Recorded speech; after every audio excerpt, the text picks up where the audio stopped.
Hey guys, it's Jess from Madden Crafts, and I have another update on my propagated succulents.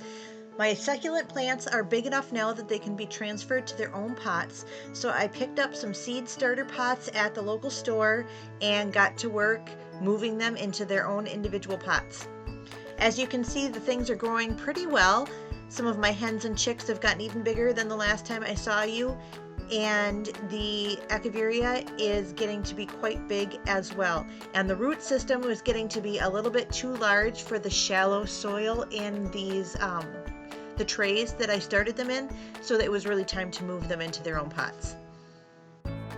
The seed starter pots that I bought are ones that actually break down in the soil, so if I feel like planting these in the ground, I can just put the whole seed pot right into the ground and it will just break down into the soil. For each one of the pots, I started by adding a base layer of perlite to make sure that there was really good drainage in each of the pots, because succulents don't like just sitting in standing water. Make sure that whatever you transfer your propagated succulents into has really good drainage. I topped the perlite off with a bit of succulent soil, which is just soil with additives that again make the soil drain even better than regular topsoil.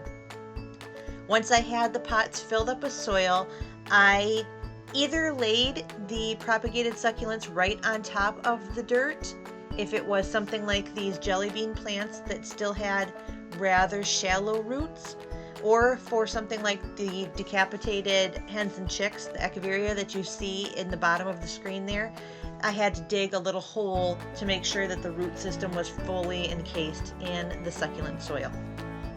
I'm hoping that the root systems of these propagated plants will burrow down into the soil of these pots instead of just laying on top of the thin layer of soil in the tray.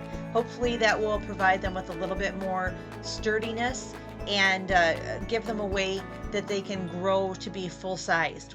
The shallow tray of dirt is not going to be enough for them to really grow and flourish the way they would in a deeper bed of soil.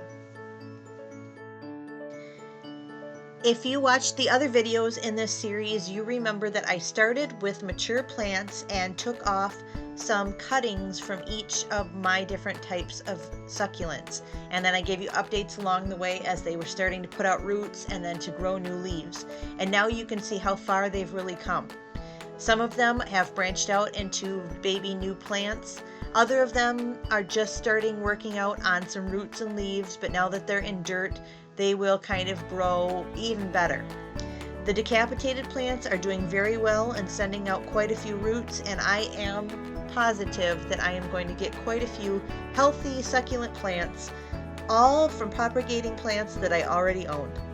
If you haven't watched the other videos in this series, please go back and check them out. You'll get all the information on the entire process. If you liked what you saw in this video, please give it a thumbs up. Subscribe to my channel if you aren't already a subscriber. I put out 2 new creative videos each week.